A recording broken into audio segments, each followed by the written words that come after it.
Welcome to A Social Disease, a podcast for recapping and relating to Degrassi the Next Class. I'm your host, Jessie Mack. And I'm Carly Jo Gear, also a host. This show is not for kids, as we have frank discussions about sex, drugs, and violence. Listener discretion advised. Welcome back, everyone. Today, we are talking about Season 2, Episode 2, #Turned Up. Woo! And, of course, when we're going to talk about getting turned up, I've got to have the most turned up person I know. Hey. My roommate, Emilio Velasco. Hey, what's up? Back in the home studio of our apartment. Not in my room. No, yep. Brought him out, let him out of his cage, and Not he's doing just fine. Yep, doing great. Got my Pepsi, got my water. Mm-hmm. I'm good. Today's a sober episode for #Turned Up. Yeah, I didn't go down to the tracks It was today. sobering. Yeah. We were a It was little a sobering episode. It is. It is a sobering episode for sure. You still want to fuck Zig? So much, especially during that basketball scene. Oh, Sweaty ass back. Except yeah. my question was, why is he so sweaty right now? Aren't they still in school? Like, does he have a whole new outfit he's gonna put on? I was But anyway. confused because I was like, wait a minute. Some people are in class. Y'all are just outside. Did they give you recess? Like, it's like you're in high And you're just school. gonna get sweaty as hell and then have to go back in. Like, that's just got fucking Maybe. straight boys are gross. Maybe he'll shower. Ooh. We didn't see that scene. No, we didn't. All right, so we open at the Hollingsworth Cabana with Miles, Hunter, and Mrs. Hollingsworth, and everyone is complimenting Hunter a little too hard. Mrs. Hollingsworth is telling him that he looks so handsome, when, to my knowledge, I'm pretty sure he's wearing pretty much what he always wears. Right. But both her and Miles are like really buttering him up, talking about his first day back at school after suspension. Hunter says that he thought he'd put in a little effort on his first day back, and he wants to get to school ASAP because he wants to talk to Yael, and he has to meet with Mr. Simpson first. Miles gives Hunter one of his more dadly hugs, and adds to the suspicion, and yet Hunter doesn't seem to think anything is weird just yet. So much so that when Hunter walks away, he even does like a weird like eyebrow thing. Like, did you guys notice that?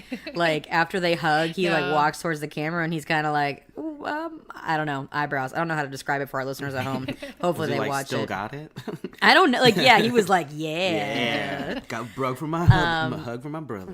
And Frankie's not there because she's at some emergency volleyball meeting, but no one has any idea about the racism. They're just like, Frankie's not here. Mm-hmm. We don't know where she's at. Yeah. Oh yeah, her family doesn't. Right. They don't give a shit. Like she probably hasn't told them because she's like, it was just a prank. It's not a big deal. Yeah, she doesn't seem to think it's a big deal at all. No. So yeah, they're not. No one's on high alert about Frankie and her racism. They're just like, let's trick Hunter. Well, let's see. Hunter brought a gun to school, so they got bigger fish to fry. That's true. Right, a That's little more true. serious. Like it feels like they're just like putting out like little like breadcrumbs for Hunter. Like, come here, Hunter. Come here. Here, Get in the oh, you look so nice today, So Hunter. sweet. Oh wow. You wash your hair. Yeah. So they're just, luring him into the car unsuspectedly. So we pull up in front of the mental health facility, and they are so engrossed in the discussion that Ben Affleck could absolutely not play Batman that Hunter didn't realize they weren't going to school until they pull up right in front of the mental health facility, which I thought was odd because it's like, is that place next to the school? Listen, at this point, Like, I know he was turned it might as well right. They might as well add a wing to the school. Be. It Yeah. might as well be part of the school. Yeah, because I'm like, I get Hunter was like turned around, like, no, man, there's just no way Ben Affleck could play And Batman. He's like, has no idea that he's not on the same route that he always goes to Literally, school and then he every turns day. back around and he's like, what the fuck? Where are we? Which, if Hunter would have just waited a little bit before he went crazy, Ben Affleck would have dropped out of playing Batman anyways. Wait, did he? I thought he did play He Batman. did 2 movies, and now he doesn't want to do it anymore. Oh, well, okay. Yeah. So Hunter should be happy. Yeah, that's what I'm saying. Like, if he would just wait a little bit, he wouldn't have to be so mad about it. Yeah, I know, right? I'm surprised he didn't punch through the window. I know, right? Like, Batman, Miles! no! Ben Affleck cannot! And he just, like, kicks out the front windshield.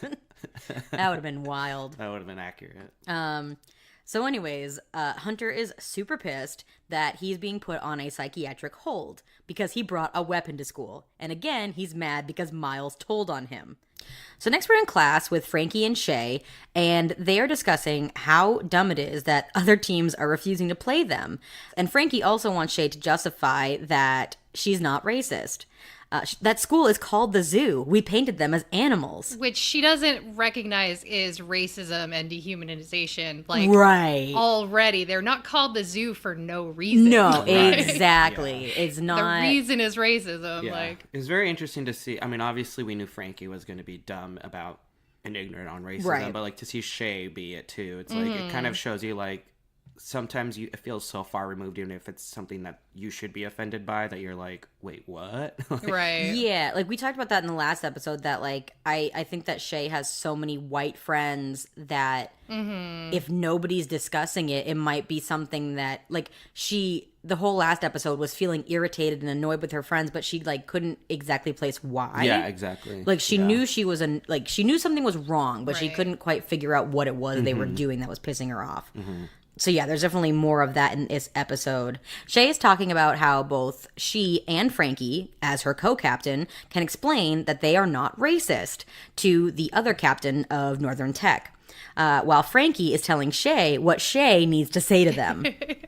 After a bit of discussion, Frankie says that she can't go to the apology meeting because she has to visit Hunter, to which Shay is, very, very concerned and a good friend, and is like, oh, I understand, and then suggests that they can move the meeting so that they can both be there. But then, Frankie, that little bitch, she's like, you know what? Actually, I don't think I should go. No, I did it. Well, but when, guys, I think we can all agree when it comes to apologizing for racism, it's best to let the people of color handle it. Like, y'all are good, right? Like, you know about racism, so y'all can just, oh God, I'm trying to imagine Frankie apologizing, and it would be so bad. We see Shay finally starting to connect the dots, and she asks Frankie if she's the one that drew the monkey. Frankie fesses up to the entire prank because she thought of it in the first place, and to drawing the monkey itself. But makes Shay assure her that she's not racist. and makes Shay assure her that she will go ahead and clean up her white person mess for her. You know I'm not racist. Like, I don't know. Yeah. But Like- you got this, right? Like, we're good. Yeah, that was terrible. Her trying to pawn this off on Shay, like Yeah, it's rough. Like, that, and then needing to be reassured. You know I'm not racist. right. This is all so typical. And it sucks because I think it's also, I mean, more so than Frankie just being white, the fact that she's rich, like, it couples with the fact that that she's never had to own up to any actions probably in her entire life, and anything wrong that she's ever done, it's like her parents have probably covered up for it. Oh, totally. Because even thinking back to like, so you didn't watch this, I don't think, but so like the episodes in the Next Generation or whatever, where they were selling their nudes, and her dad actually did kind of try to throw her under the bus for it, but like she didn't even end up doing that. Like, even though she was part of the nudes Oh yeah. ring. Grace was? Or No, not no. Grace? Frankie. Yeah, Oh she. boy. Yeah. Who paid for her nudes? Weirdly, Hunter. Hunter on accident. That's a twist. They never say that Hunter got them, but like she takes it. She takes the picture and then it like Shows bloop up on his Hunter. phone, Like yeah. she doesn't see it, but like Yeah. it's just the instant, Oh, like the boy. instantaneous of it that you're like, oh my god, no. Right. I think Hunter just got Frankie's nudes, Hey. and he didn't seem mad about it. Which I think adds to why he's in a Really, on a those psychiatric twins, hold. You know those twins. He was pretty fine until that. He I got think her that. nudes. I think that was. That's what sent him over the Listen, edge. who amongst us wouldn't that send us over the edge? No, yeah, I don't want my siblings nudes. No. I'm Yeah, all no, set. thank you. Bethany's at home being like, "Fuck you! I'm gonna send you my nudes." I'm send them all day. That's right. I'm proud of my nudes. I was going to say quickly. Yeah. I think the difference here is that what we're seeing, and like this kind of, and like kind of this episode in summation is like, just because Frankie didn't do it with racist intentions, it's still her privilege that needs to be checked. Right. Like, it's like, girl, just check your privilege, which, like, I get it. She's like, what, 14, 15? They don't really know what that is, but it's like kind of what we're seeing now in society when, like, a celebrity does something really stupid and, like, semi-racist, and they're like, well, I don't think it was racist because I didn't mean it to be racist. And it's like, well, honey, that's your privilege that you have, is not knowing that, you know, people of color were drawn as like primates and monkeys and chimpanzees as a form of, like, you know, putting them down. That's something that you need to check. Like, you can apologize for it, and, like, you don't have to say, like, I'm sorry for being racist. Just say, I'm sorry that I made a racist mistake and I didn't know it was racist. But don't do it with that tone. No, right. I'm saying, like, this is me telling her what to say. Okay. No, not with that tone. Like, yeah. I'm going to try that. It's like, I'm sorry, I made a racist mistake. It was a one time and maybe another couple times. But no, but it's just like, it's the difference between, like, checking your privilege and, like, actually doing something with malintent. Right, because the people who do racist things on purpose are like, hell yeah, I did it, exactly. and it was racist. Yeah, 100%. Like, everybody else is just out here, like, fucking up. Oh, some of them gaslight you. Yeah, that's true. For sure. Some of them are like, no, I wasn't racist, when it's like, no, that is so clearly racist what you're saying.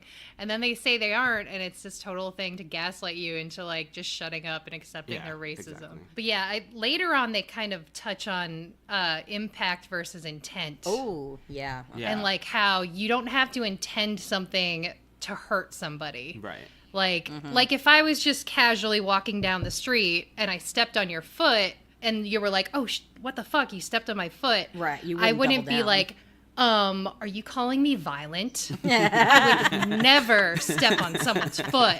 Like, I wouldn't react like that. Oh yeah, my God. that's a really good way of putting it, for sure. Yeah. My ex, Luis, I remember he was so fucked up that, like, we'd be walking down the street, and if he noticed that, like, somebody wasn't paying attention, like, say they're looking at their phone or something like that, and most people that, like, you know, aren't, like, say Luis or Hunter would go, oh, I have registered that person is not paying attention, and I'm going to step to the side. But he would not. He would, like, full force, like, knock into them and be like, watch where you're going. And I'd be like, you were looking. You saw them. He was like, well, they weren't looking. And I'm like, it's like, would you do that with a car, sir? yeah, I know. I'm like, but at some point, like, can we just not? Can we not do this? It's only going to escalate. Like, what if he's flying a plane once? Yeah, right? I'm like, that building was in my way.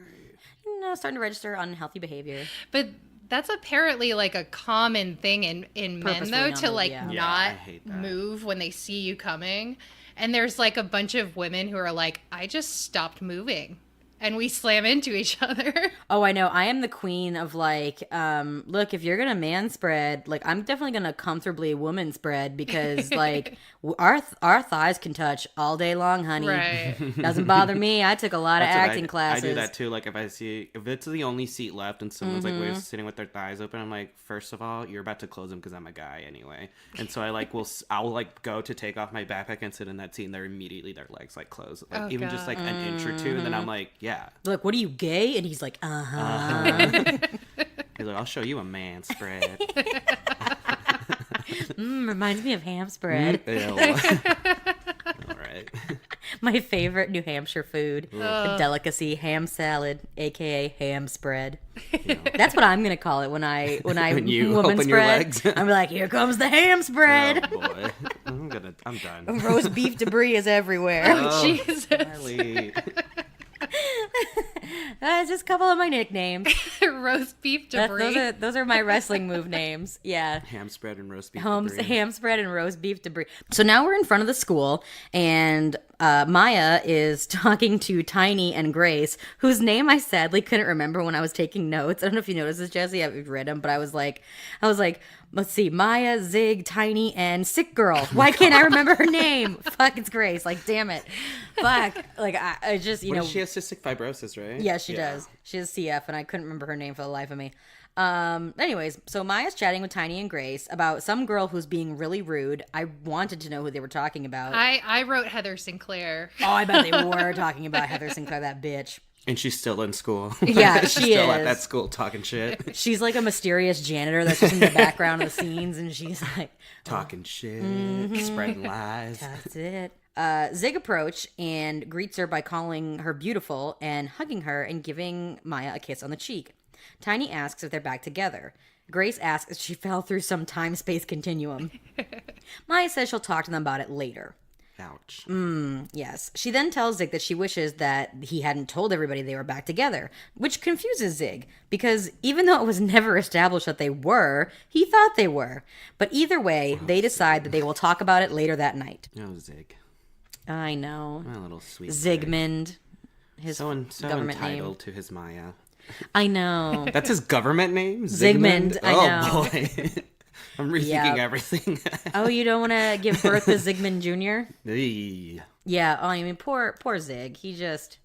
I mean, poor him, but also not poor him because he cheated on her. So. Yeah. He just doesn't get it. Like, he truly is like a dumb puppy. He is. Yeah. Like... He doesn't know anything. Dude, remember the whole chat about consent that y'all had? About like, Right. that applies to other things besides just sex. Like, you can't just assume, like, oh, well, we kissed. So Right. We're Back getting married on. again. Right. Like, we literally didn't fix any of the problems in our relationship. I still cheated on you. Like, but we're good. Yeah. So. I feel like I used to be such a zig that anytime I would like have a romantic interaction with a boy, I was just like, we're gonna be together. Whether you And would like it or immediately not. be like, This this guy is the one. Like, we're gonna be together. I was so stupid. Man, I was doing this dumb thing for a couple years where I'd be like, okay, if I'm not gonna sleep with you until you're my boyfriend, but it turns out like I just like sex, so I Right. would like still end up sleeping with a dude after like 2 weeks, and then I'd be like, okay, so we slept together, Oh, you're my no. boyfriend. You Like, zig him. You pull a zig. Yep, that's how I ended up with Nate. Oh, boy. Yeah. So anyways, lesson learned. It's okay to enjoy sex. You don't have to be in a relationship to enjoy sex, because sometimes it forces your hand into an awful relationship that you shouldn't be in. Where the man tells you you're not funny, and I'm like, fuck you, I'm not funny, you're not funny. Nobody tells me I'm not funny. So I can't wait to get all the comments, you know, on our Instagram and everything, be like, but you know what, Carly, you're not funny. I'm like, you're just inviting. I know. You just opened that Pandora's box yourself. I'm They'd be gonna... like, somebody tell this bitch she's not funny. I know, right? I'm just crying. Sorry, I can't do the podcast What did I anymore. do? What did I do? It was funny. Thank Anyways. God we haven't gotten negative feedback yet. Yeah, please be nice to us. We're very fragile. Right? We're fragile creatures. That's right. But we will also block your ass. We're just done. We can't record anymore. Like, Right. Can't take the heat. Somebody's like, can I offer a suggestion? Blocked. I was just gonna say something you could talk about. I really enjoy it, but blocked. Yep. Can't. We're blocking out the haters. We've got spoons what on you our gotta eyes. do. We're literally blocking everyone and just like making it for us. That's what Jax does on Twitter. If you even say Yes. anything remotely negative, he blocks you immediately. Oh my God. Yeah. And if you compliment him, he treats it like you're insulting him. Yeah. Like, you could be like, I just think you and Brittany should do therapy off the show. And he'll be like, you're blocked. You aren't perfect. But he'll also post that tweet and be like, muted and blocked. It's like, you don't have to do both, Jack. Anyway, we're going Sorry down for a the tangent. loss of your father, Jax. Muted and blocked. Yeah, no, honestly, it's like insane. Oh my God. Well, Makes me laugh, though. but you know what? He's probably living a much more positive life. Honestly. So next we're at the check-in at the hospital, and we hear a voiceover of the nurse asking Hunter psychiatric evaluation questions. And Hunter saying he doesn't belong in a place full of crazy people, as they show him removing his belt and being walked through the facility. So can I just say, when he started removing his belt, I flash back to Miles starting to undo his belt at the restaurant. Oh, when he was going to show them their dick? Show them Yeah. that dick? And I thought that's what Hunter was about to do. Are you thought he was that was his psychotic break? He Was like, was- I'm not yes. crazy. Look at my dick. Yes. No, I thought he was going to be like, you want crazy? I'll show you crazy. Basically, yeah. Yeah. That's what. Wow, No, I that's didn't think funny. that. I didn't think Because I was like, oh yeah, they take your belt and your shoelaces, right? Like it's prison or something. 'cause they don't Yeah, want you to it hurt wasn't yourself. until he mentioned that I'm like, oh, okay. that is not the flashback I thought you were going to say, Jesse, but yeah, no, that makes sense. So then Hunter gets brought back to his dark as fuck during the day room. Anyone notice that? Yeah, it was like he was genuinely in prison. Literally, it was like, are you in a basement? Like not even prison, like solitary confinement. Yeah, I was like, and even the light that was on above his bed was like super dim. It was like, what is this wouldn't room? they have like a brighter room to keep their spirit? That's what I'm saying. You would think that would be a little more perky. I don't know, but I was like, this is literally, a dungeon, and it's dark as fuck, and it's the middle of the day. So anyways, so he begs his mom to get him out of there, but she insists that it's for the best. She's not emotional or anything about leaving him there, because she's probably got hot yoga to get to. If I had to assume. She's too busy trying to get back with their dad, right? Literally. She was just like, you're fine, bye Hunter, see you later. Yeah. See you at Christmas, which is a year from now since it's past winter break. But yeah, I was just shook that I was like, you're not going to be a little more emotional about? I think she's just like one less mouth to feed under the house. Not even mouth to feed, just one less kid to be underneath my house. Right. All her kids are such damn messes. She's like, you know what? One less problem. You're gonna have to pay copyright. Shit. Just a little, give the listeners a little smooth jazz of my voice, because it's so smooth white jazz. Oh yeah, here comes that angel voice. So I was committed a little over a year ago. I was having a hypomanic episode, and so it was kind of like semi-involuntary because I wasn't like lucid. I was only like lucid here and there. Like they would ask me every once in a while, like, what's your name and birthday and yada yada. And like I would come into lucidity and then I'd go right back out of it. And yours was because you hadn't slept in days. Like that was a major part of it, correct? I hadn't slept in 4 days, and they said it was a hypomanic episode, which is like you got your manic episode and then you go in wild. Like I was going wild. So I was like word vomiting all over the internet and in like the group chat of me, Carly, Beth, and Alyssa. Yeah. And you all were the ones who realized like, oh, something's off right now. Yeah. It definitely, sadly or whatever, I think it took us probably like 2 days. And then we all started we opened up a text without you and we were like, we're concerned. Yeah. Something doesn't seem right. Right. Like I think you all had noticed like I was texting at all hours of the day when I normally be asleep, and like it seemed like I couldn't, like, what's going on there? Yeah, your thoughts weren't like, nothing was complete. It was very like scattered and but like also weirdly optimistic. Like so we were kind of like, oh, well, Jessie seems like she's excited to like try some new things or whatever, but then like nothing was a complete thought, and it was just so much. Right. And I feel like I was just walls of text everywhere. Or like I was on Twitter and I'm like, tweet. Like I was just... Yeah. My mind was going everywhere. So something that had happened in the middle of this episode was that I was talking on my local Facebook group, which is always a mistake. Oh boy. And I was saying something. I'm imagining your local Facebook group being like a Brattleboro buy and sell. I mean, there are those too. There's one called like No Ranting and Raving. That's where you go that's to the one rant you were on. You were ranting and raving. And I can't quite remember what I was talking about, but someone from the group messaged me and was like, said something like, everyone's watching you.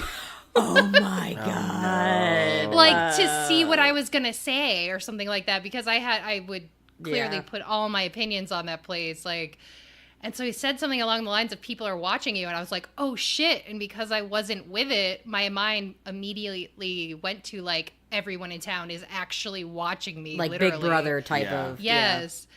And I remember like pacing around in the living room and like looking outside for video cameras and shit like that. Like I was off. So anyways, they brought me to my mom and dad drove out and brought me to the hospital.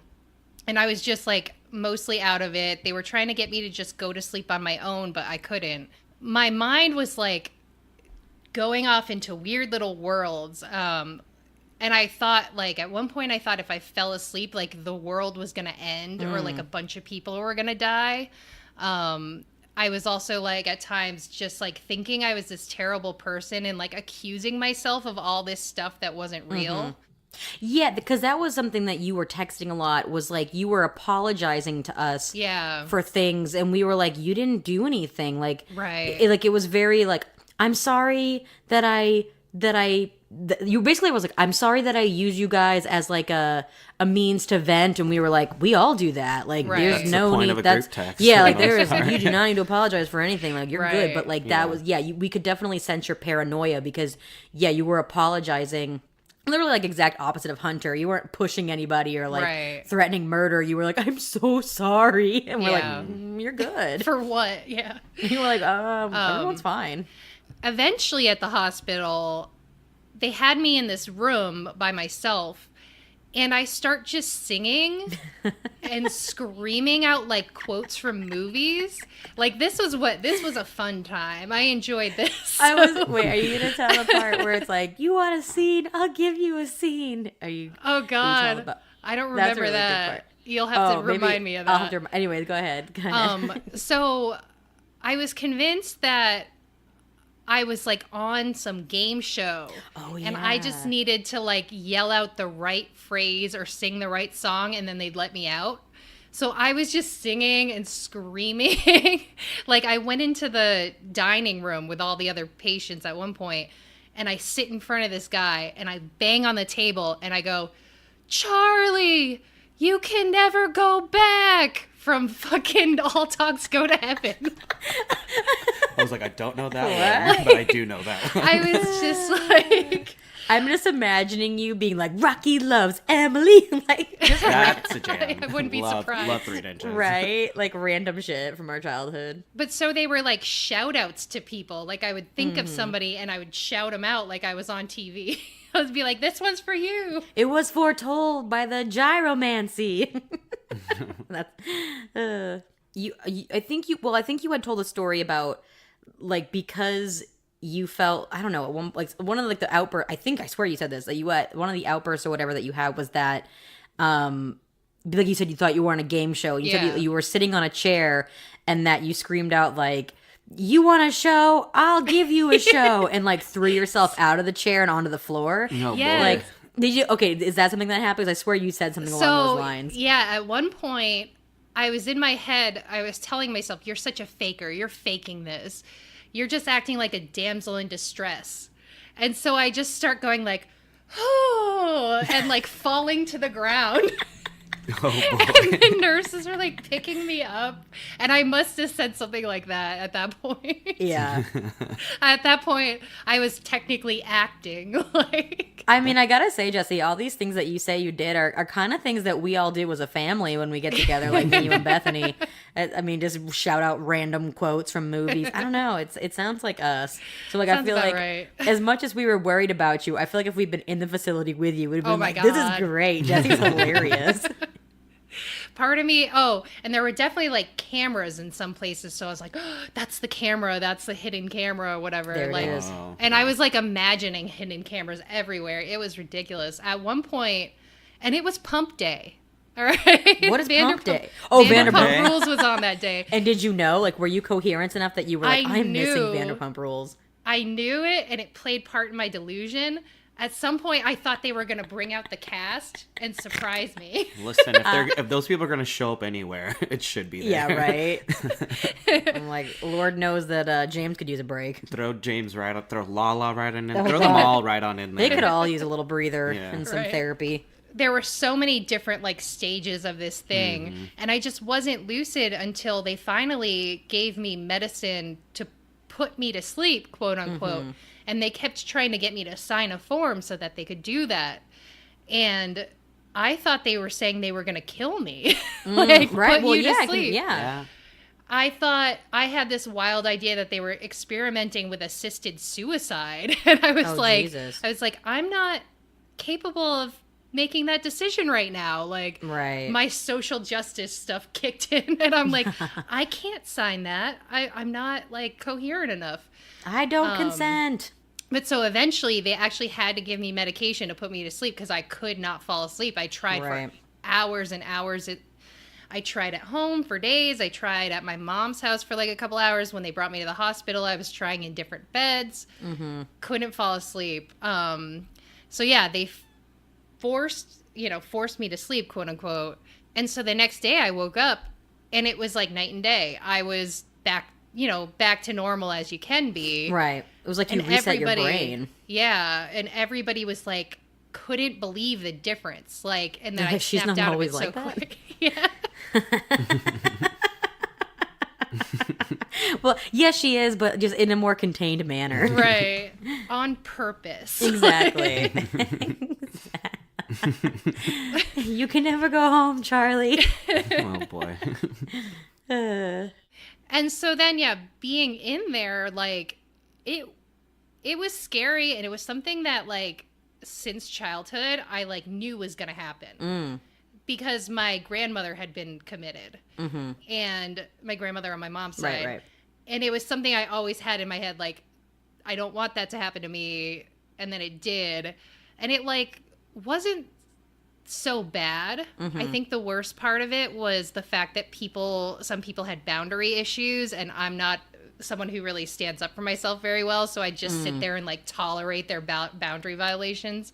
To the point where I was like, yeah, I need to like go. They kept me for 6 days. They wanted to keep me 7, and on like the 4th or 5th day I'm like, yeah, we need to start working on getting me out of here, because being around everybody is actually detrimental to my health, it feels like. Right. Yeah, I was freaking you out. And the good thing was the food. Oh, really? Yes, the food was delicious. Really? Oh, can you commit me? Right? Yeah, let me know what the menu. Let's see what the menu is. Each day Jesse, before wait, can we look at the menu? Like, So Carly knows what day she wants to go in. ooh, pot roast on Tuesdays. Oh yeah, let's do a Tuesday Wednesday combo. Well, no, what it was, you got a whole menu and you could pick what you wanted to eat. They had you pick it the day before. And so you go down a list and you pick what you want for breakfast, lunch, and dinner. And it was good food. And I didn't have to cook. I didn't have to clean. I was like, hell yeah. And that so, was like the upside. Just for price points, what's that versus like a hospital stay? Like if I broke my leg, just curious. Like, I mean, like if I'm gonna go for broke, which one should I do? well, with my insurance, I got out of there after 6 days for $600. Wow, That's actually not very bad. That's amazing. I'm shook. The bill before that, before insurance, would have been $10,000. Jesus fucking Christ. All right, well, actually, it sounds like it's going to be more economical for me to go into a psychiatric ward. Yeah, so if instead of breaking your leg. Yeah. Just break my spirit. Yeah. Which you've been working on for years. Yeah. Well, I can't vouch for other hospitals, That's so true. this hospital had good food. So I'll ask Facebook for some recommendations. Go to the Brattleboro no rants, no raves. Very strict rules. Oh, no playing Sandstorm because it's no rants and No no raves. No raves. But yeah, so to wrap it up, I got out after 6 days. It was such an adjustment. Like, I thought I was ready. I got home and I was like, oh my God, everything's so overwhelming and all that. But, I've been working with my meds for the last year or so. And I think I'm finally in a place with them where I'm like even and like normal, quote unquote. But yeah, the meds journey has been the hardest part because finding the right combination of medicine takes months and months to years. Like, Oh, yeah. And you get side effects and you have to like taper off and taper on. And it's just like, that's been the worst part. But I think like, again, I'm feeling pretty good now. So I'm hoping that it'll stay like that and I don't have to adjust them anymore, but we'll see. For sure. But no, it's so great to hear you talk about this because obviously it is such a stigmatized thing in our country. And like, also, it's like it causes people they'll be on their meds and doing great, and then they'll think they're fixed, they're cured, and they'll get off. It's like a flu where you're like, once it's gone. Yeah, right? so Right. I always think it's so important to talk about and normalize that. Like, if you think about like the human brain as if it honestly as if it were an electronic, you know what I mean? Like sometimes you have to turn it off and turn it back on. Like it's like we need a reset sometimes, Right. And how can we expect us to be fully functioning all the time when it's like sometimes we need to fix literally the center of our body.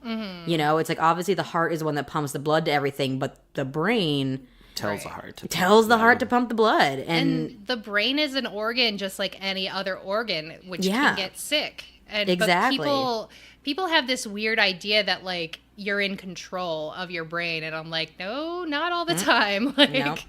your brain can do amazing things. Like with like bipolar, which is what I have, like I get aches and pains in my body because of the bipolar. Like if I'm interesting. I depressed, didn't I know start that. getting aches and pains.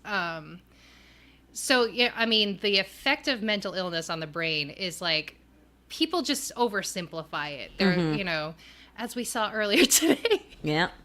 with one of my friends who thinks you can just eat right and exercise and you're cured, but Oh my God, is he Scientologist? That's what they a believe. yoga type. Oh. Oh.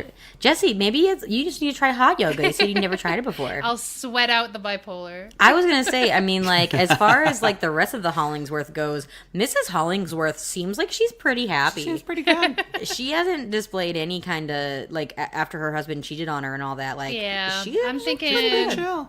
I'm thinking those are happy pills right there. Oh, yeah. Oh, maybe a little Quaalude. Yeah. They don't make Quaaludes I know, anymore. but you know they're rich. She can get Oh, some. she could get some, yeah. She could get some Quaaludes.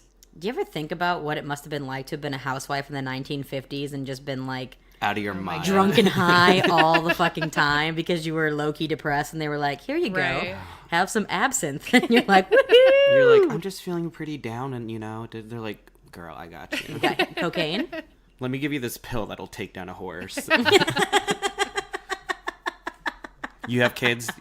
Great. Put them to bed at 7:30. Pour yourself a nice martini. Oh, yeah. Take this pill. Or 7. Or Right. 7. Smoke a cigarette while you're pregnant. You'll be fine. Those must have been the days.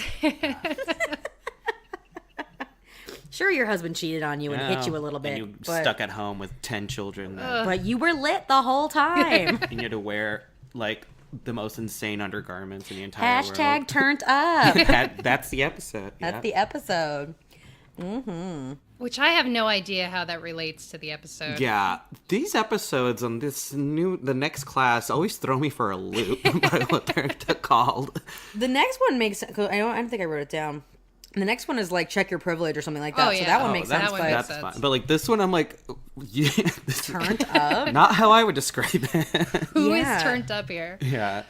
I do mention that, like, I think Lola hypes Zig up at one point, but I also wouldn't say he's turned up. But anyways. Right. But anyway, if we're talking about being turned up, Emilio got really turned up on this next scene because we've got Zig and Tiny playing some sweaty ass basketball. I just want people listening to know I'm not like jacking it to these scenes of Zig. I'm a big fan, all right? But I was watching this on the bus on the way to work, so I wasn't just like, And you didn't yeah, have I mean, that's what I do on the boner? bus, but not when I'm watching a teenager.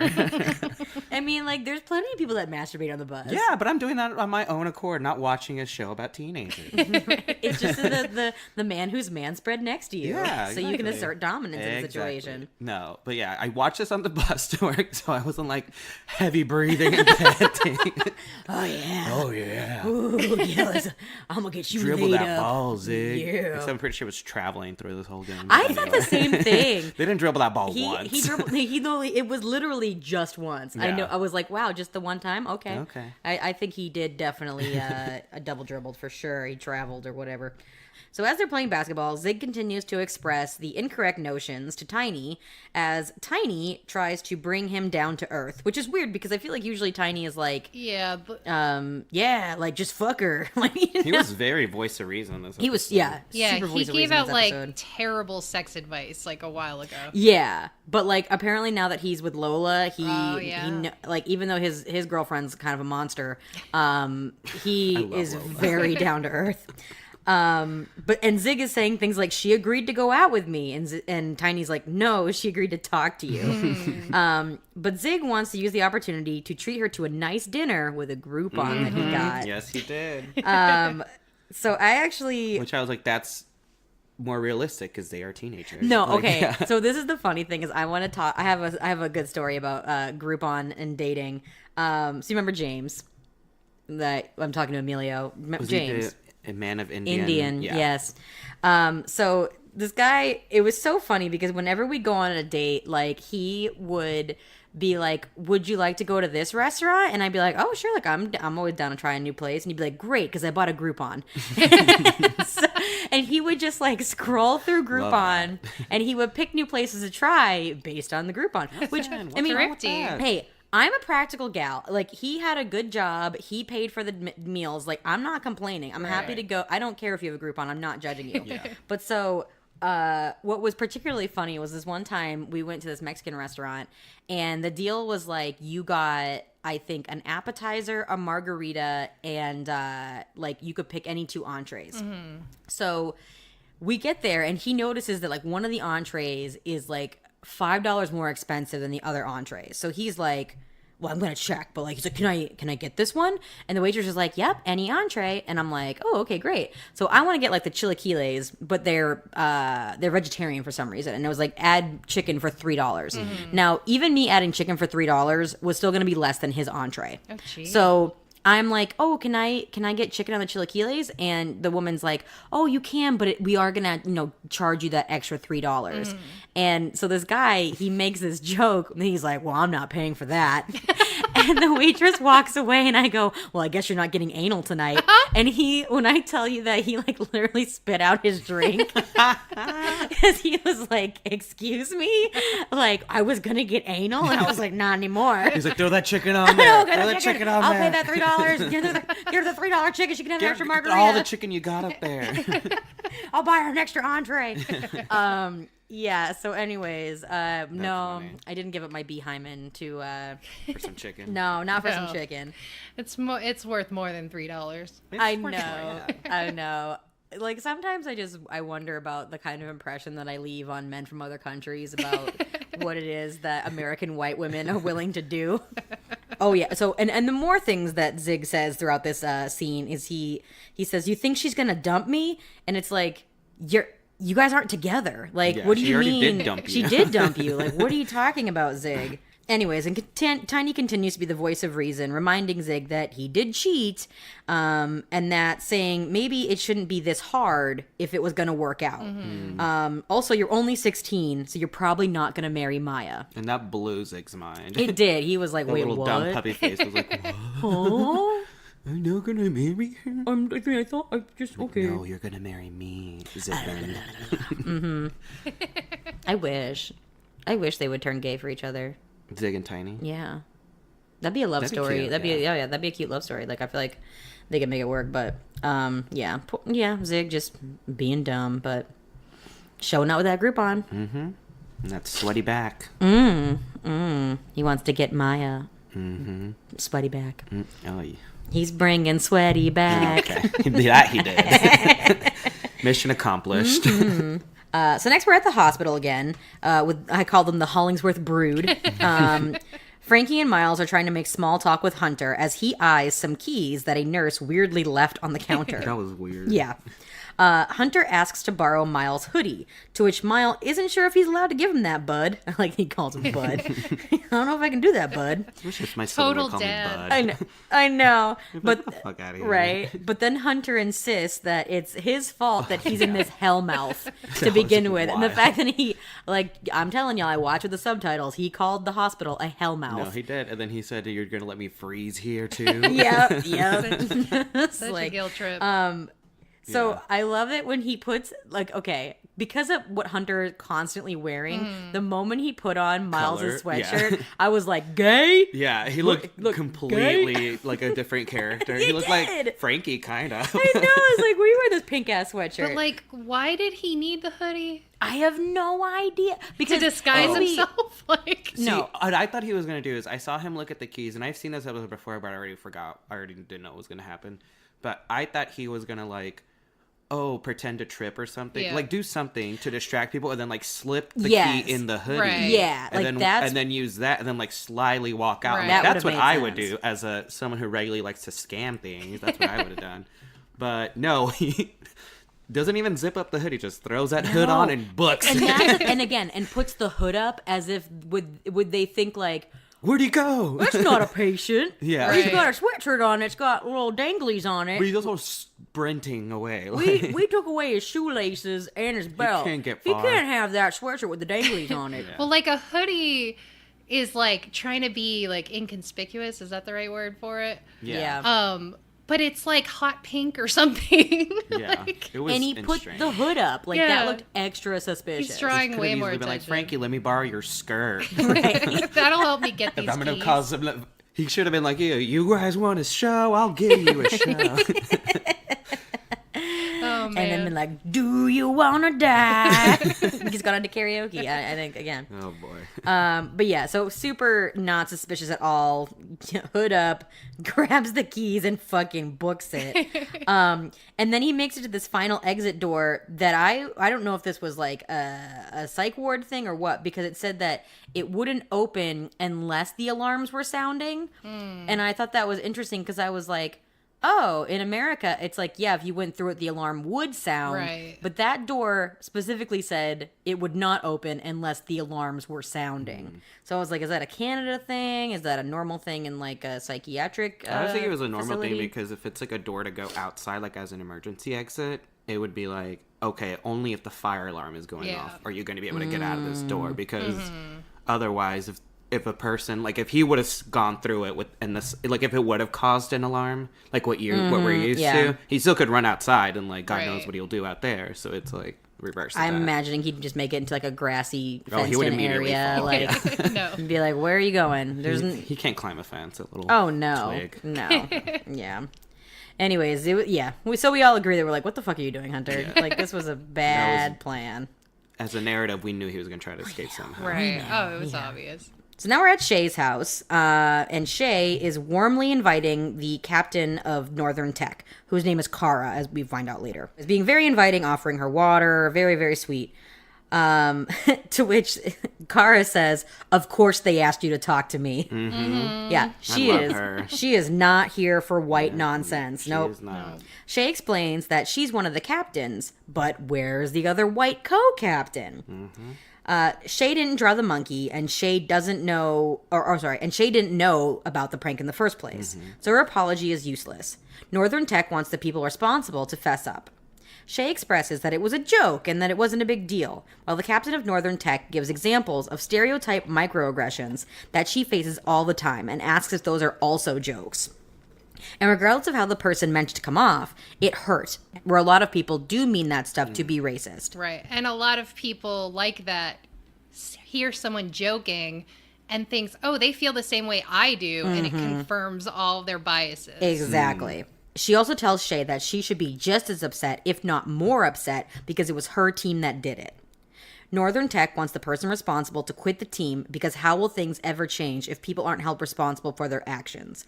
Boom! Mic drop. Shay is extremely conflicted. I mean, yeah, this character, Kara from Northern Tech She's no nonsense. Oh, yeah, no, she's fucking great. I Like her. I love that she comes in with that no bullshit attitude of like, of course, of all the people on that team, which there's plenty of people that are white on that team. Right. And who actually did the prank. Yeah. Yeah. Exactly. And there's like, of course they're sending you. And yeah, I mean, like you said, Jesse, if one person makes a joke and everyone's fine with it, then yeah, that's just confirming that it's okay to Right. continue this. And also, jokes are used like specifically to soften people to these concepts. Right. So, For sure. So next we're in the fancy Groupon restaurant, and Zig is waiting and assuring the server that doesn't give a shit about Zig that he's sure she's on her way. Maya then texts that she can't make it because of her Geo project, but she'll see him tomorrow. Quick scene, nothing really to note. yeah. Cut to the hospital. Hunter sits at a table drawing numerous pictures of Yael like a goddamn creep. Yeah. While his therapist asks him if he has any more questions for her.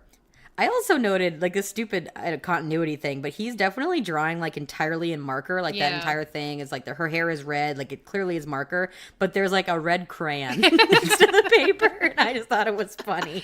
Like, I was like, bitch. He's very talented. Like, there's no crayon on there. You can make that crayon look like anything, girl. Also, when was it established that he could draw? He made a comic. That's way right. back. I'm sorry. Those You're nerds right. always can draw. Right. Yeah. Do we stereotype him, Emilio? How are these things ever going to get any better if we don't stop this? Little nerdy white kids can always draw. Yeah. I'm just kidding. Drawing and coloring were like one of the only things to do in the hospital. Like they had like a TV with a couple cable channels, and then you could like draw, read. Like there was very limited things to do. Doesn't sound bad. Don't like that. It's like, don't like it. Don't like not having my phone. I don't like that. I like to read. I could draw. I was so desperate for my phone the whole time. We had 2 phones that we could use to call out, and we could call out whenever we wanted to, but like you needed a list of numbers and like you couldn't go to your phone to find numbers. Like they let me go to my phone one time because I needed to call work. And it was like they understood, but they had the nurse like watching me right look for the thing as you're tweeting out your suicide note, and you're like, gotcha, bitches. Oh god. So yeah, it's incredibly boring. So drawing, coloring, that's what you do. Oh god. Yeah, I think I'd hate that. I want to be super mad about that. So I don't know. Yeah, I get it that you're allowed to draw, and that's one of the few things, but like, anybody else creeped out that he just is drawing lots of pictures of Yael? Mm-hmm. It's a Yael collage. Yeah. I wish like it was in his room and like on his wall it was just a bunch of pictures. Like that's like he'd only been there for a day, but that's all he's done. And it's like not only just like multiple pictures of her, but like multiple pages that create one larger picture of Yael. Exactly. Yeah. There's like pictures within that big giant picture. Yeah. Oh my god. Yep, that's what I'm imagining.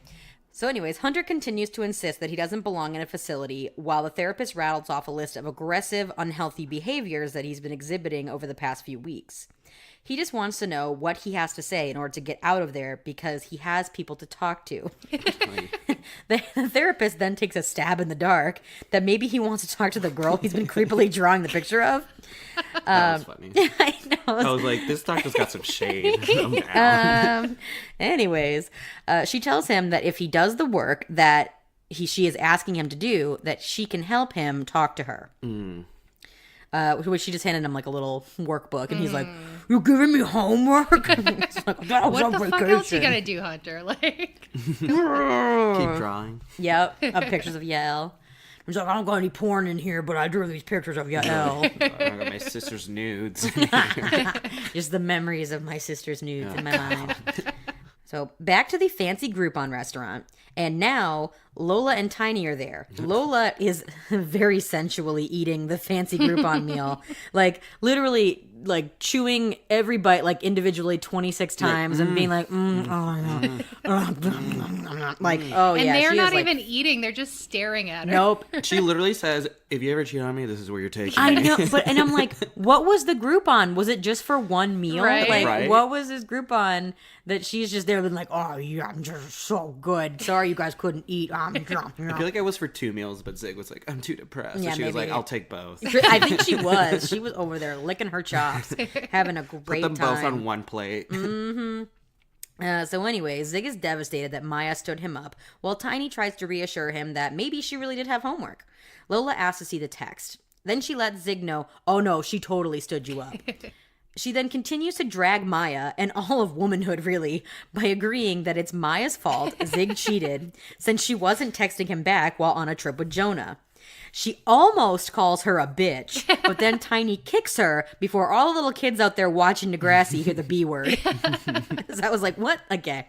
Anyways, Lola then hypes the shit out of Zig to think that it is in fact Maya's fault, while Tiny's like, but dude, you cheated. Somehow Tiny became a feminist. Like, I don't know, to Lola's like, pick me bitch. Like, I don't know. Oh my god, yeah. Lola's being a super nightmare, and Tiny's like, maybe Zig, you could be reasonable. while my fucking girlfriend is trying to call your ex-girlfriend a bitch. Listen, I was down for Lola hating on Maya, but yeah, that was a little far. That was a wild response. She's like, wait, what? She didn't text you back for a day? For one night while she was with a boy? Yeah, you totally should have like finger banged Zoe for Yeah, sure. you should go back and get some more. Mm-hmm. Well, she goes, "Thou shalt always text back" is one of the 10 commandments of love. Yeah. That's a wild line. Right? What are the other commandments that like if somebody slaps your cheek, show them the other cheek or something like that? Like, you think she thinks that's part of it? That's not a commandment. What is it? If somebody smacks that booty, like smack the other cheek, what is it? Are you talking about the actual one or is that fun one? No, well, we're gonna riff on it. Okay. Love thy neighbor. That's what Zig did. That's what he did. That's the other one. That's number 2. Thou shalt not take this booty in vain. Yeah. And that's what Maya did. If the glove don't fit, you must acquit. I think that's number 9. That's up there. Yeah. So basically, yeah, it's all Maya's fault. The commandment of love. Mm-hmm. I mean, it's not Maya's fault, but I do hate Maya, but that's a different story. So Zig being like, she sort of made me cheat on her. Oh my God. He like buys into that hype immediately. He really It's did. Like, you're right. He's like one of those people who like says something sexist or something and then goes seeking women to be like, no, that's fine. Yeah. Oh, you mean like on Fox News when they get like one black person to be like, Trump isn't racist, and then they're like, see, we told you. See, I told you. Yeah, exactly. Like, mm-hmm. But then also Lola brings up her feminism and is like, she's a bad feminist. Oh my God, right. Things should be equal. And so she says something like, so she should feel equally responsible like for the relationship. I know. Who the fuck? Lola. I'm like, oh, girl. She makes it real hard to love her this episode. That's why I'm always hating on Lola, because I'm like, you're fucking stupid. Honestly, I think actually Lola and Zig should be together because they're both I fucking honestly dumb. think they should, yeah. They would be a good couple because they're both just fucking stupid. They might be too dumb to be together, though. Oh my God. Somebody's going to be driving that car, and I don't think it's going to be either of them, so. He could cheat as many times as he wanted as long as he brought her to nice restaurants. Back to the hospital, Hunter has finished his little workbook, and he wants to see Yael. The doctor explains that it's not that simple, but this is a great start. Hunter feels like she lied to him. The therapist starts to question Hunter's negative automatic thoughts and expresses that he might be depressed. But Hunter says he's not sad. He's pissed off. He then begins throwing shit and screaming, to which the therapist asks if he thinks this is a normal response. Hunter is then dragged away screaming, I don't care! I don't care! I don't care! As he's being taken away by those same nurse security guards who caught him trying to run away in the first place. I like that they use the same people. Continuity. Yeah. Mm-hmm. They're the ones that take care of business like that. I was really glad that they have the doctor talk about how depression doesn't just present as sadness, because that's a huge thing that people get confused about. But also people are like, I've been sad too.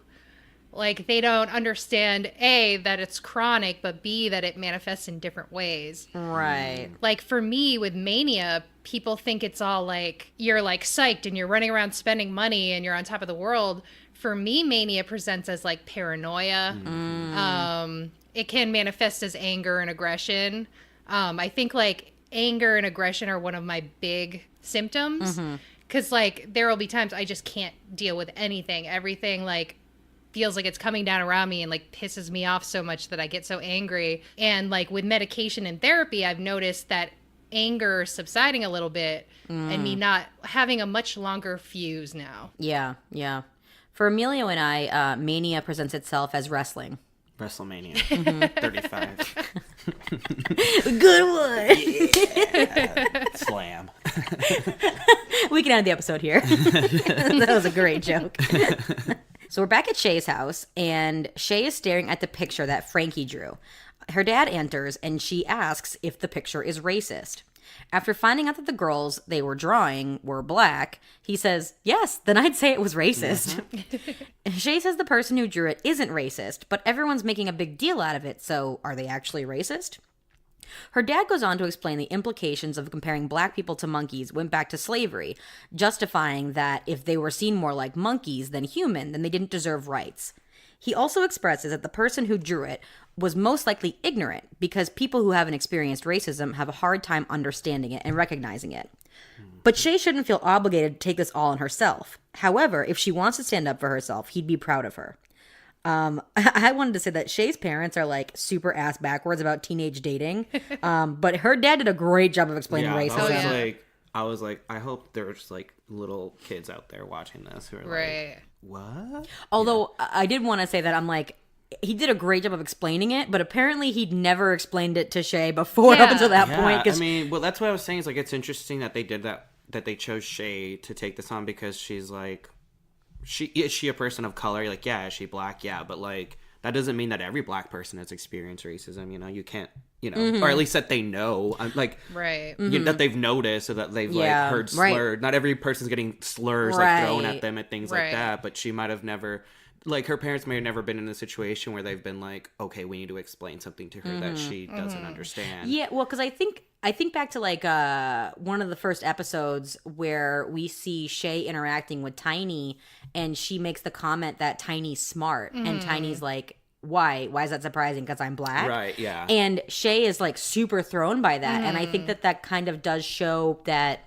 Shay as a sheltered, very sheltered life. Yeah, she has a super sheltered life, and so it kind of makes sense that like her parents haven't let her date, they haven't really let her do anything, right? Probably, you know, and I think that maybe she just hasn't like upper middle class or middle class at least. So like they've never had her dad probably never came home and he was like, this really racist thing happened to me at work today. Like, you know, a white man got promoted over me because he's white or something like that. It seems like they're probably keeping it more hush-hush. To the chest. If they're even experiencing it. Like, it's interesting. I thought that was interesting that they, like, chose... Because it also shows, like, hey, just because you're a person of color doesn't mean that you're experiencing it or that you have experienced it.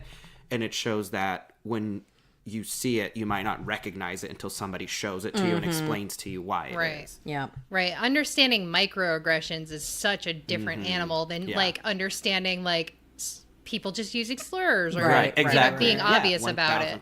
Yeah. And I'm just wondering, like, is this their first conversation about race? Like, how? That's what. Are they like trying to protect her from racism by like not bringing it up? It's weird because it definitely feel like seems they've never like had to bring it up before. Yeah, because it definitely, he was super comfortable. He wasn't like, ooh, I don't want to talk about that. He like went right in on it.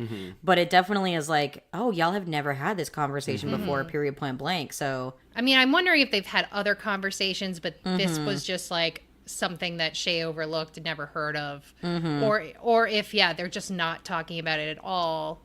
Like, if we don't talk about it, it doesn't exist. But he seems, like, knowledgeable enough that you'd think he was, like, imparting this wisdom more often. Yeah. I don't know. Yeah, I agree. It was a little weird. I was like, what are y'all been doing? I just took it as, like, he's never had to explain this to her because it's never, like, presented itself to her where she's like, Dad, what does this mean? You know, I just think, or, like, they were out and about and they saw something that he needed to explain to her. I just think he's never had to. And now he's like, oh, yeah, let me explain this to you real quick. Right. Because I realize you don't know this. Like, yeah. I mean, people can be sheltered in all aspects of their lives by their parents until it has to present itself. Yeah. I mean, honestly, like, in thinking of, like, other forms of oppression, I can think back to when, like, I was pretty ignorant and I had, like, sexist microaggressions going on left and right, and even really overt sexism going on left and right, and not understanding that it was sexist until I like started hearing about feminism and researching. And so there was tons of things that just flew over my head that I accepted as normal, or I thought, well, that girl deserves to be, I don't know, called like a slut or a bitch or something like that, you know. When you're like surrounded by like this indoctrination, it can be hard to see the truth. Yeah. You don't know that it's wrong. Yeah. Right. Because even it's like Shay's one friend of color, Lola, clearly isn't helping.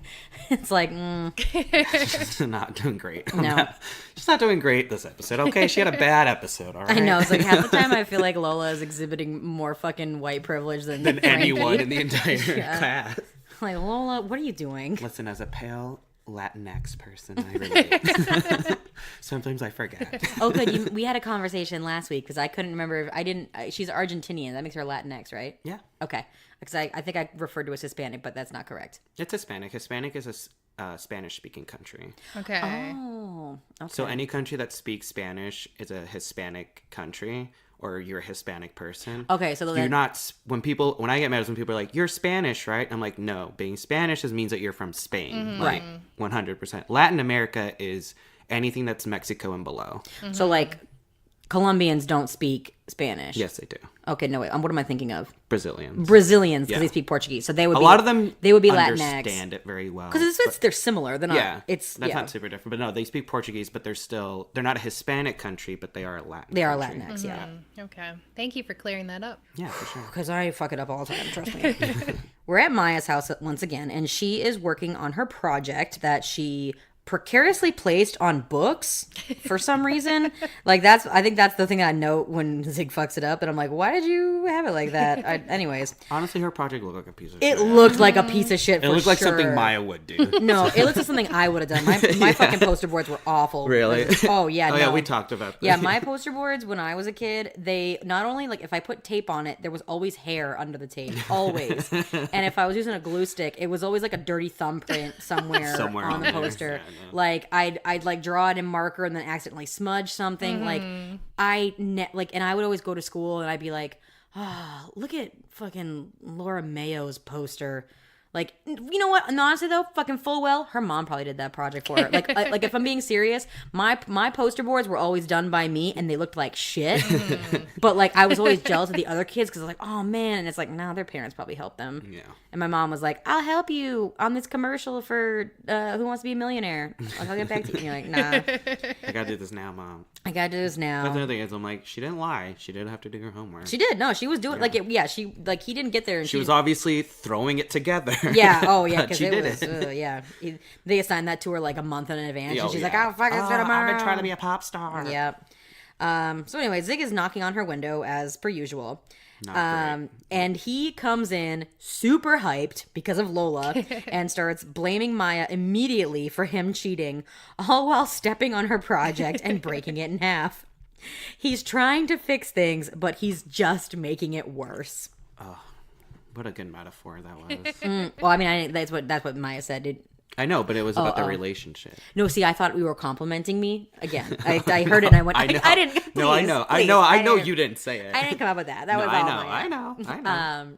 But yeah, it was really good. I'm like, but also it's again just proving his stupidity that he comes in like a fucking bull in a china shop. That is Zig in general. Steps on her poster board. He is a bull in china shop. Any room he enters. Oh my god, yeah. Any relationship he's in, he's the bull. The relationship's a china shop. Yeah, it's a whole to do. Yep, not great. And was like, you know what, dude? Come on. How could you have thought coming in hot like that was going to get you anywhere? On a school night. She had a project to do. Yeah. These kids are just out and about like nobody's business on a school night. Like, I wonder if he thought like he was going to run in there guns blazing and get like some hot makeup sex or something. Exactly. Like, what did he think? He was going to rile her up and she was going to take her top off? He does bring up the 10 Commandments, and I think that he thought he had a slam dunk with that, but... Yeah, he thought he probably thinks they're like written on a stone tablet along with the other ones. Right. It's like they're right next to each other, right? Right? They're in the Bible, Maya. Maya.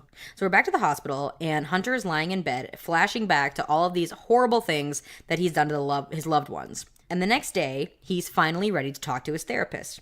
He compares his problems to the story of Sisyphus and says that every time he gets his boulder to the top of the hill, it rolls back down and crushes him.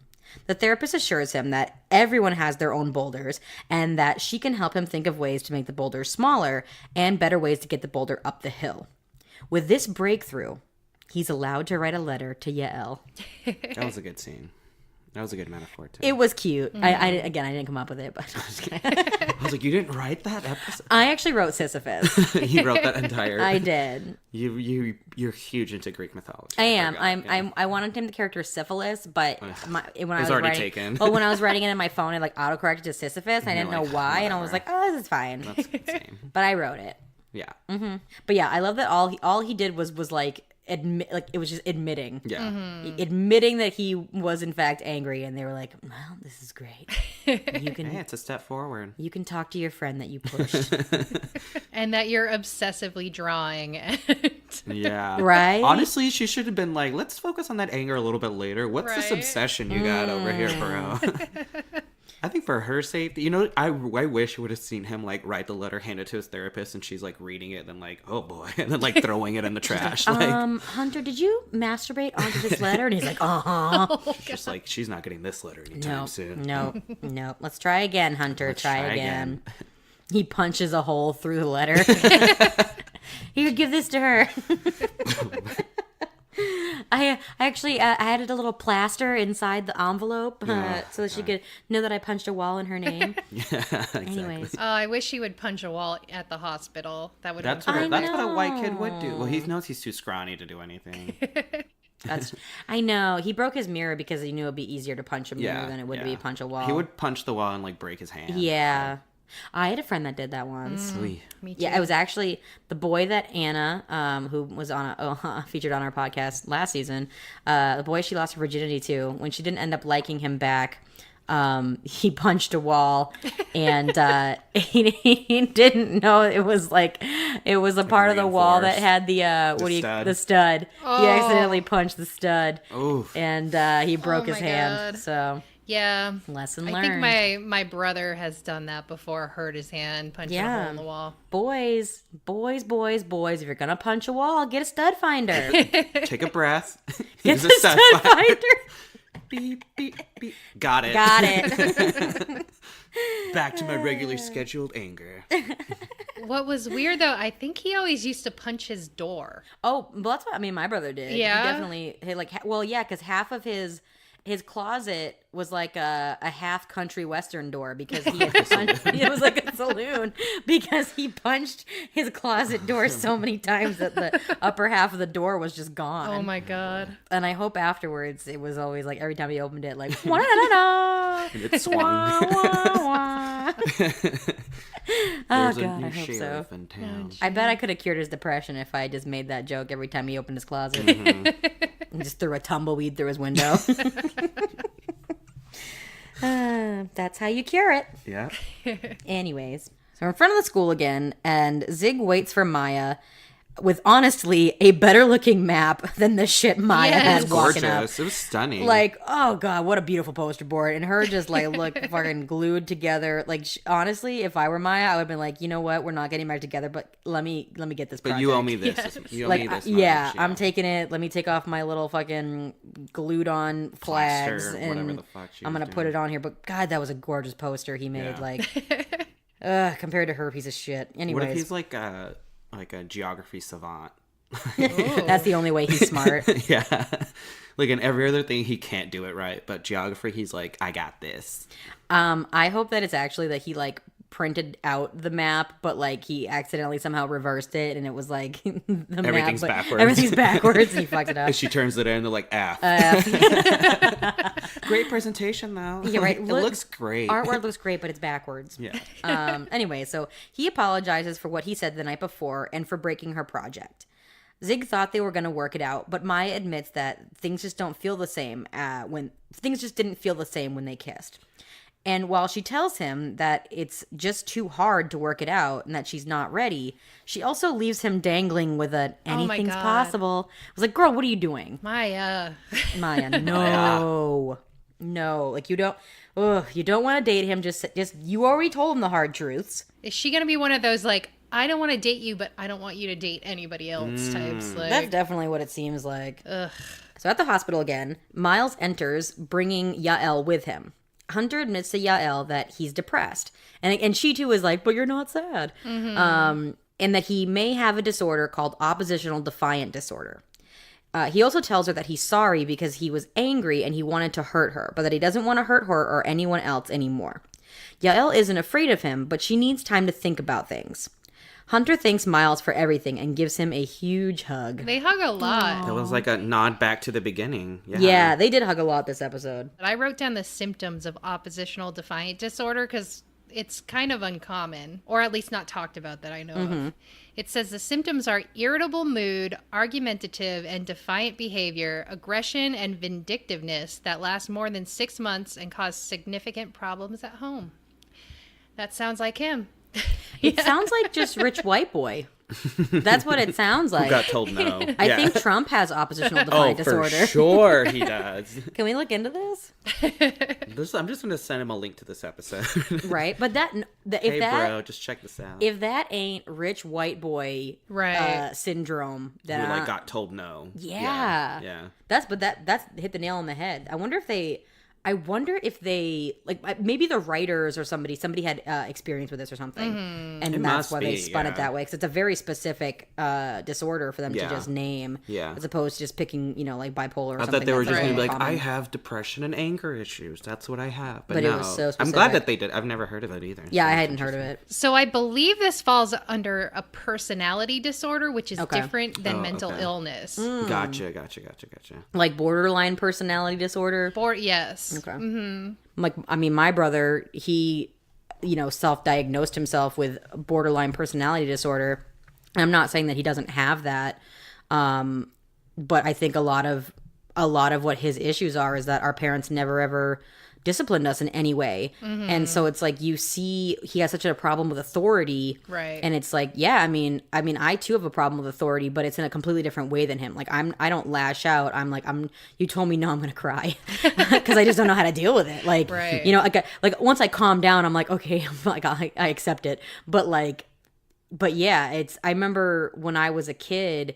And like once in a blue moon, it would be something like I'd ask a teacher if I could go to the bathroom, and she'd be like, "No, not right now." And I would literally go back to my desk and cry, and not like. And I was never like making a show of it, but I would sit there and be like trying to wipe the tears really like quietly and not noticeably. But it was because I just didn't know how to hear the word no, right? Because our parents just never ever said it. Like even if it was something like that they weren't gonna do, like I remember being like, "Mom, can we go to the Spice Girl concert?" And she'd be like, "Sure," even though in her mind she was not gonna go fucking buy those tickets. But she knows she says, "Yeah," you'll be like, "Cool." Exactly. And then, you'll think about something else. Exactly. She would never outwardly say no, but she would say yes and just not fulfill. Yeah. Right. So I could do a yes and no fulfillment, but if you told me no, I'd be like, "Mwah."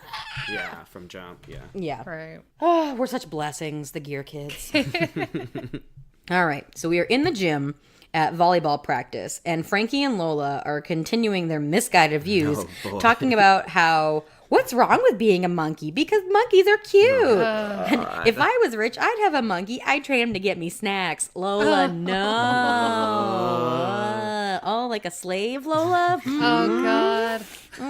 Yeah, not good. Anyways, Frankie comes to the amazing realization that the problem is probably that she's just not very good at art. And everything would have been fine if she had just paid attention in art class. Ridiculous. Which, I mean, I gotta say, the drawing is not the problem. No. Like, they did that artistically. It was a good drawing. Yeah. Like, it was surprised, like, considering the fact that you're like, everybody was drawing a different animal. It looks like one person drew it. Yeah, they all, like, continuity-wise, that team was on. They were on there. Yeah, they were synced up for sure. They definitely all get their periods at the same time because they were in line. So no, I'm going to go ahead and say that the artwork itself was not the issue. No. You dumb bitch. They're just not taking it seriously at exactly. all. So Shay approaches, and Frankie asks if she saved the rest of the season, because if she did, ice cream. Because that's what you get when you get people out of racist accusations. Oh, yeah, I forgot about that. You get all the Sundays. Shay tells Frankie the hard truth that they want the monkey drawer specifically to quit the team. Frankie's confused because she thought Shay was going to explain to Kara that it wasn't racist. That's how things work, right? Except Shay now realizes that it was racist, and that if she doesn't quit, it's going to seem like they're all okay with it, and that Shay, in particular, is not okay with it. Mm-hmm. Frankie made a huge mistake, and it's not Shay's job to fix it. Ooh. Fuck yeah, Shay. Done. Oh, yeah. Like, that, for me, I was like... That was a journey. Oh, so happy for Shay. Because that's the fucking truth right there. Like, you're the one that fucked. Like, even if this wasn't racism, even if it was like, you cheated off of Shay's test, like, right, you're the one who made the mistake. and you need to fix it. This has nothing to do with Shay. She wasn't involved in the coming up with it. She didn't do it. She didn't know it was happening. Like, I wish that Frankie could see that. Like, regardless of the racism, you're the one who did this. Right. Yeah. Stop sending people to fight your battles. This is like a classic case of, I can't be racist. I have black friends. Yep. But it's also like, you are being low-key racist just in the sense that you're making Shay deal with Right. it. Like, Right. Like, why are you making the black girl talk to the other black girl? Like, Yeah. Lola's right there. You could send Lola to go do it if the thing is that you don't want to face up to it. You got other friends, other people on the team you could tell to go talk to this girl. Why are you sending Shay? Why are you sending the black girl to talk to the other black girl? Why do you specifically, if it's not racist, why do you specifically need the black person to say it's not racist? Like, It's again that tendency of people who like are invested in their bigotry or like, you know, trying to be ignorant, like they don't want to examine that stuff. Yeah. Like, it's so common for them to look for the single black person who will say, that's not racist. The single, you know, and they'll then they're look like, boom, jackpot. Absolves them of their guilt. I'm done. I'm not racist anymore. Like, yeah. There's a post that I feel like I often see circulating on Facebook every now and again. It comes back. That's like, if your like friends of color aren't talking to you about racism, then they're not really your friends. Like, if they're not complaining about white people to you, then like they don't trust you. They don't want to hear your opinion because they know it's not going to align. Exactly, and it's like those aren't really your friends because you're not. I never thought about that. Yeah, and like that's the thing is like, I mean, we like, look, I'm not perfect. Emilio knows I'm not perfect. I've fucked up. I've fucked up plenty of times. Yeah. But like now I'm at a place in my life where I know that like, it's not about arguing. Like, if you do something racist, it is not about arguing and trying to explain why it is you did what you did.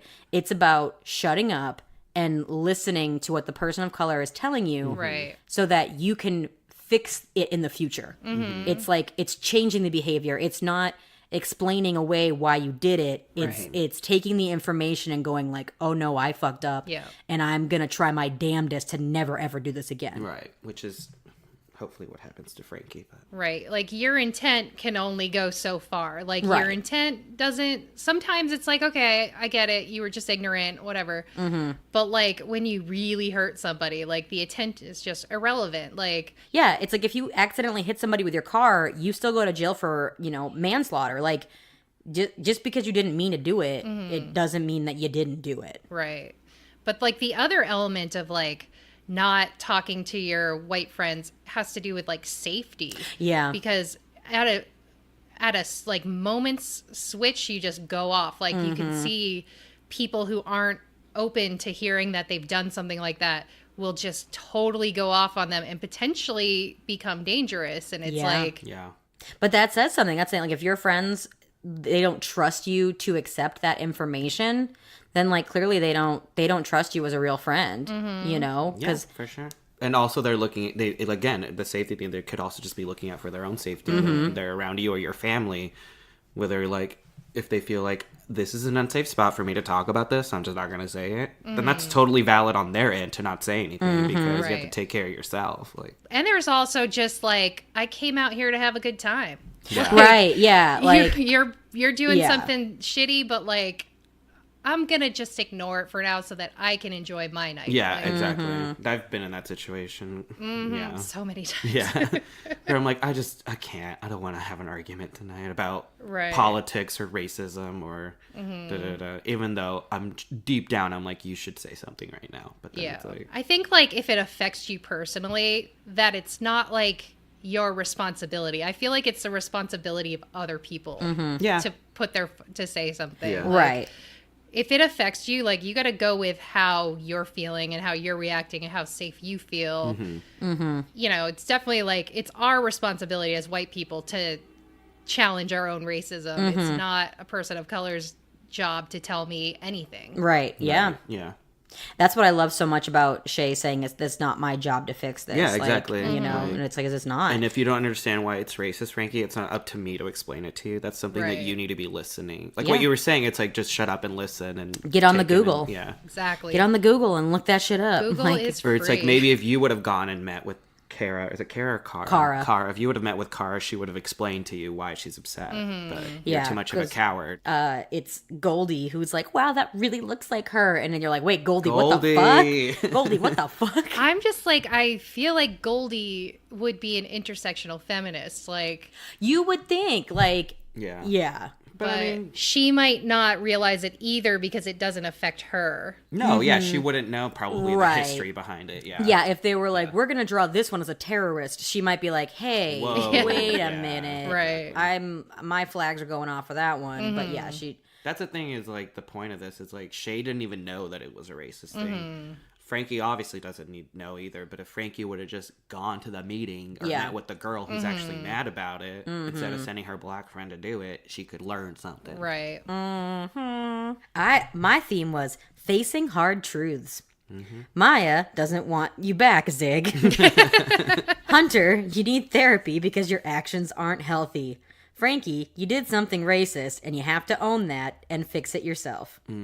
Hard truths. There you go. Hard turns? Hard turns. Turned up. Yeah, how this means turned. How this I truly is that don't what it is? understand. Turned up. Turned up. T-U-R-N-T. I mean, Hunter turns up when he like throws all the tables around. Yeah, that was That's like the only turned part Well, of the I thought Zig got turned up by Lola when he went in there guns True. blazing. Yeah, I don't know. But, I just think they were like, what's a fun hashtag? Because we don't got nothing. Yeah. Hashtag racism was too on the nose. They could have done like Black Lives Matter or something like that. Or, Check yourself. well, the next one is called Check Your Privilege, I think. So I am excited to see how Frankie completely goes down in flames next week. Yeah, right? Double down, girl. Double down. The demise of Frankie. I do like a good doubling down, whether they're Oh my God. wrong or not. It's always entertaining. It's always that's why I like those reality shows. I'm like, yes, double Oh my down. God, yes. You know what I mean, I'm sure they didn't do this on purpose, but it's almost kind of ironic that like in that first episode when they pranked Degrassi, Frankie showed her ass, and here she is again showing her ass, like, and you know what I mean, What do you metaphorically. Yeah. And in the first episode of the season, the reason why they were pranking Northern Tech back is because Northern Tech stole all their clothes and then pulled the fire alarm, Oh, and they'd all right. they'd Yeah, I all come out remember of the that. Yeah, shower, yeah. and for some reason, Frankie closes the door and gets her towel. And Lola's like, "Oh my God, your butt!" And so of course everyone's like, "What?" Because Lola's nothing but not chill. Yeah, Yeah, she did show her ass and showed her ass again. She showed her ass to her brother, apparently. I think it was more titties, but it's just tits. Yeah. Yeah, they're white. They're Asian. it's hard to it's really, I mean, unless you're doing side angle, it's not. Yeah. It's really hard to show both boobs and butt. Although in a mirror, but that's not what she was like. If you Yeah. were sitting on the mirror, yeah. I'm trying to think of like, how do I do it when I sell my nudes to make money for the your brother? Spirit Squad? No. I'm not that white. Thanks again, everybody, for listening to our hardcore, at least 7 listeners out there. What's up, guys? Join us next week when we will be talking about Season 2, Episode 3, hashtag Check Your Privilege. Oh, and thanks for being on, Emilio. Oh, yeah. thanks for Sorry. having Oh, me. yeah. Do you want to plug any social media or anything again? No. All right, perfect. Not today. I'm good. He doesn't want people coming for him. At Carly Rage Jepson Yep, there we go. on Twitter, and that's about it. That's all he's got. All right. Thanks for listening. In the words of my dad, bye. Remember that. And once again, we're your hosts, Jesse Mack, And Carly Joe Gear. and this has been a Social Disease Podcast. Thanks for listening.